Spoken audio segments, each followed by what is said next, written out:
সূরা বাকারা। বিসমিল্লাহির রহমানির রহিম। রহমান রহিম আল্লাহ তাআলার নামে শুরু করছি। স্মরণ করো যখন আমি তোমাদের কাছ থেকে প্রতিশ্রুতি নিয়েছিলাম যে তোমরা তাওরাত মেনে চলবে, এবং তুর পাহাড়কে আমি তোমাদের উপর তুলে ধরে বলেছিলাম যে কিতাব তোমাদের আমি দান করেছি তা শক্তভাবে আঁকড়ে ধরো এবং তাতে যা কিছু আছে তা স্মরণ রেখো। এই উপায়ে তোমরা হয়তো শয়তান থেকে নিজেদের বাঁচাতে পারবে।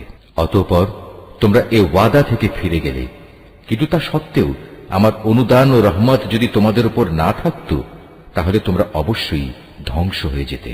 তোমরা তো ভালো করেই তাদের জানো যারা তোমাদের মধ্যে শনিবারে আল্লাহর আদেশ লঙ্ঘন করেছে। অতঃপর আমি তাদের শুধু এটুকুই বলেছি, যাও, এবার তোমরা সবাই অপমানিত বানরে পরিণত হয়ে যাও। এই ঘটনাকে আমি সেসব মানুষদের যারা তখন সেখানে মজুদ ছিল আরো যারা পরে আসবে তাদের সবার জন্য একটি দৃষ্টান্তমূলক ঘটনা বানিয়ে দিয়েছি। যারা আল্লাহকে ভয় করে এমন লোকদের জন্য এই ঘটনা ছিল একটি উপদেশ।